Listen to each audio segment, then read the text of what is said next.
Hello students, I hope you all are doing well. Let's begin with our chapter, that is chapter number 2, land, soil, water, natural vegetation and wildlife resources. I think so this is our last point, that is natural vegetation and wildlife. We'll complete it, and last four topics, actually this lesson is so long, I think so it's take a lot of time. I think you understood all, and please go through the textbook, and while watching the video please open your textbook. Right, so let me begin with this, what is a natural vegetation. And you know, last year we studied many things of natural vegetation, full lesson, and now this is this topic, right? So here is one story in your textbook, page number 17. Go through that story. It is a nice story. Some school children visited exhibition on handicraft and they purchased some, pick up the bags and all made up of jute. So then afterward the teacher explained how the silk obtained. And I think you know all this mulberry tree and all. So I will not waste my time in that. So let me begin with the natural vegetation and wildlife. They are existed only in the narrow zone and between the hydrosphere, lithosphere and atmosphere. We can see the natural vegetation and wildlife here. You can see this. Now in this biosphere is very essential, right? So natural vegetation and wildlife existed only the narrow zone and contact between the lithosphere, hydrosphere and atmosphere, that we always used to call as biosphere. So that is in the biosphere living things are there and they are interrelated and interdependent on each other, as you know, for their survival. And this life supporting system is also known as ecosystem. So please understand the word of ecosystem. Every time, sometime you ask what is ecosystem. Please, this is what is living beings are interdependent on each other. Animals are dependent on plants and plants are dependent on animals. We are dependent on plants and animals. This is nothing but ecosystem. Right. So vegetation and wildlife have valuable resources.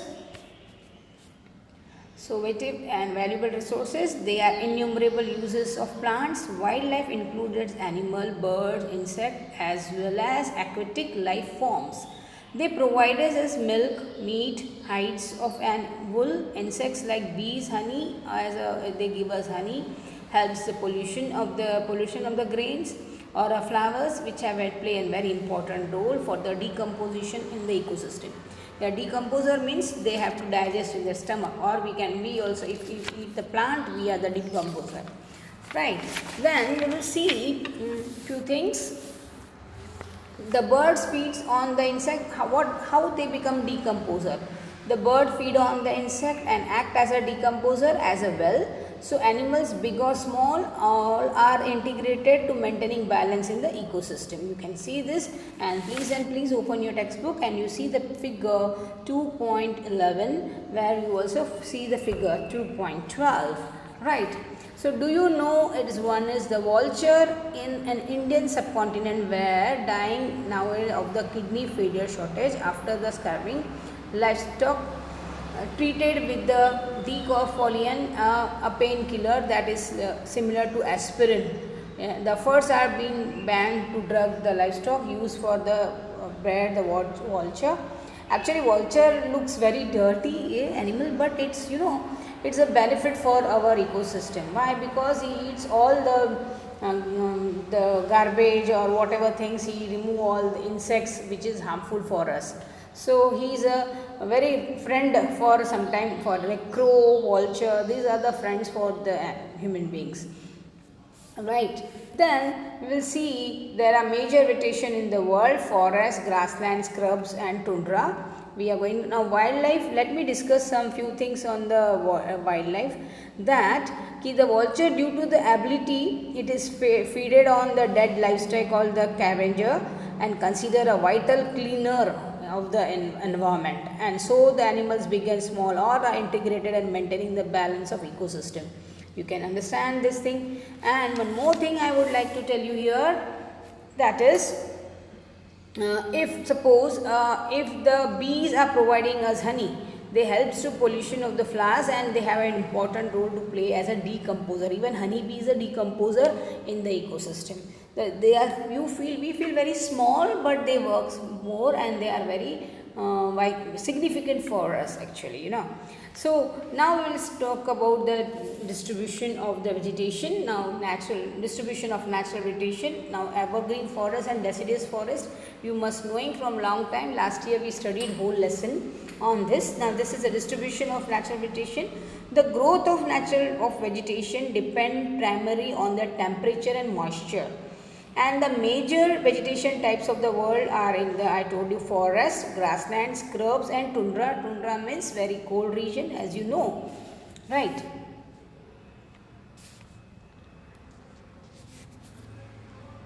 Here the definition of evergreen forest and deciduous forest I am going to discuss. Now let me before that to switch to this, let me discuss. In the area of the heavy rainfall, huge trees may be thrive in the forest are thus associated with the areas having abundant water supply. Where you find more water supply, you find good trees, tall trees and very green trees. As the amount of moisture decreases, the size of trees also decreases. And they are dense because of, I am talking, why I am talking evergreen forest is having always green. We had discussed already last year, right? But this thing should be keep in your mind for forever. This is, may I tell you one experience, children. What happened, when I was watching one good video, where the man is asking few general question of history and geography. To the good of the Delhi people or some many other, I don't want to say Delhi people, there are many other in universities, the young girls and boys, but they don't know the capital of Assam, they don't know the capital of, we can say, Madhya Pradesh, they don't know. I was thinking how they grown up. Oh my God. So these are the, what you are teaching, what is evergreen forest, what deciduous forest, you should be keep forever, This should be forever. So in the areas of the heavy rainfall, the huge trees you find, and short trees you will find and the grasses are grown in the region where moderate rainfall.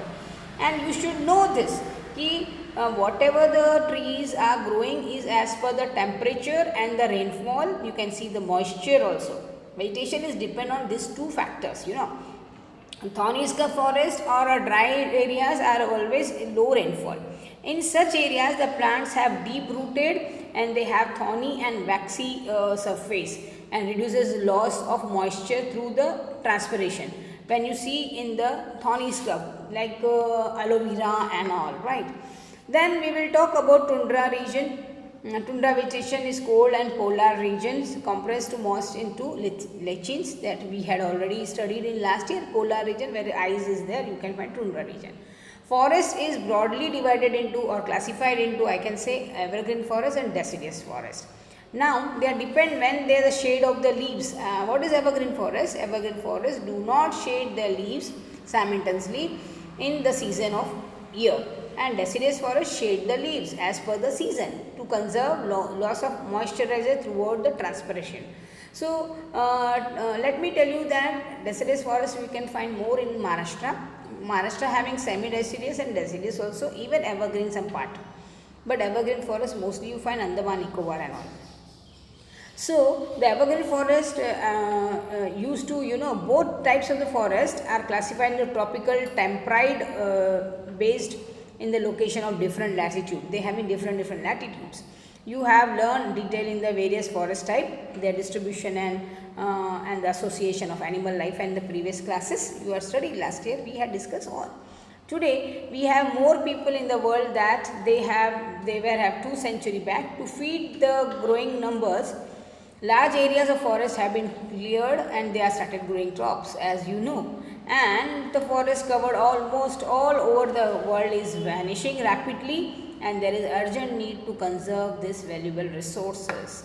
And I think so we should make, sometime I feel we should make our career in the forest life also. We never think about the forest life, we should go and we become a forest officer. No, everyone want to engineer, doctor. No, forest officer is the best. You can enjoy the life with it, right? So human made factors for degradation of the vegetation and wildlife. Now these are the things where the why it is happening. the deforestation, soil erosion, construction activity, poaching, and forest fires, tsunami and landslides. These are the things where you will find more of the animals poaches from the collection of illegal trade, hides, skins, nails, teeth, horns as well as feathers. I think so. This example of just now it's happened in Tamil Nadu. The elephants are literally killed. You must be watching news or not. I don't know. It was there, and one of the forest department had caught that people, those who are doing all this. They are selling the animal teeth of animal elephant, and they kill the elephant very badly. You go through the somewhat back to I think so. Hardly 10-15 days before this happened. You can watch that newses, you can please update. Next is conservation of natural vegetation and wildlife. We can see the how to conserve it. The forest is our wealth, and plants give us shelter and animals, and together they maintain the ecosystem. Because of plants and animals, the ecosystem is maintained. The changing of climate and human interference can cause a loss of natural habitation. So we can see this thing, changing of climate and human interference can cause a loss of the natural habitats for the plants and animals, and many species have been vulnerable or endangered, we can say, and some of the very large extinct. Some are the very extinct also. I remember many of the owls are extinct nowadays. We got different varieties of owl. And yesterday in the news it was that panda in some of the country, that panda, I think so, he's a snow. He gave the birth to the child after a long time because the population is very less of such panda. So deforestation, soil, I told you tsunami, all these are the landslides, are the some of the natural, some of the human and natural factors. They are acceleration process, are extending from their resources. One of the major concern is poaching. Nowadays poaching means killing the animals, or it's called poaching, and which is result a sharp and decline the number of the particular species. And the animals which are poachers, what they used to do, I just now given the elephant example. So how to conserve this thing? Actually we should conserve by the awareness, increasing awareness in the people. So for this we have to make a national parks, wildlife sanctuaries, biospheres, reservoirs made by to protect the natural vegetation and wildlife. Awareness programs like social forestry, Vanama Utsav, especially school children should encourage to go and watch the bird, visit the bird camp, or visit any natural place, or we can go for the appreciation of the habitat of the variety of the species we can find out. You should enjoy with your parents also in this time, but anytime if the school was there, I thought we will visit. I love to take you Kinward, best forest it is. I had already spoke to sir, we should go to Kinward because it is nearby to us. Many countries have passed the law against the trade to killing the birds and animals. In India, killing lion, tiger, deer, and in Great Indian bustard and peacocks are illegal. They are illegal. And one of these people, international people, what they made CITES, that is the Conventional International Trade Endangered Species of the Wild Fauna and Flora. So, is an international agreement between the government. It aims to ensure the international trade in the specimen of the wild animals and plants do not threaten their survival. Roughly 5,000 species of animal and 28,000 of species of plants are protected. Bears and dolphin, catty, coral, orchid and owls are also example. So here actually an international convention, that is CITES, have been established and listed several species of the animals and birds in which the trade prohibited. Conservation of plants and animals should be our duty of every citizen. I think so. Every our birthday or every mother's birthday, father's birthday, you should cultivate one plant. See, you should start from your home. take a small, actually it's so easy. Sometime no, I think so. Used to visit sometime. I find that neem tree have limbodi, limbodi, and if you put 5 6 in your pot, the neem tree can be grow this much, and then afterward you can pot it into the other park, or you can donate to somewhere where this you can say government offices, or somewhere you can donate. I think you should create this habit of conserving your forest, or you should create the habit of or you cultivate your habit in that way ki you should save the environment in day to day life. It's more sufficient for us. If the youth student will be doing, hopefully the country will be more beautiful, right? And I'm living these words that you will make our country green and beautiful, right? Thank you and God bless you. And this that I had completed whole chapter, and it was so long, no doubt, but it is so interesting. I was thinking if you are be live, we will enjoy more.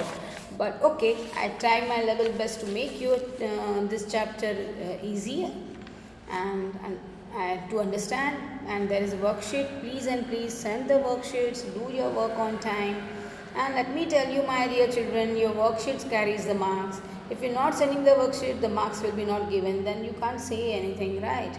You should do your duty. Starts from the day everything glow in bloom, right? Thank you and God bless you.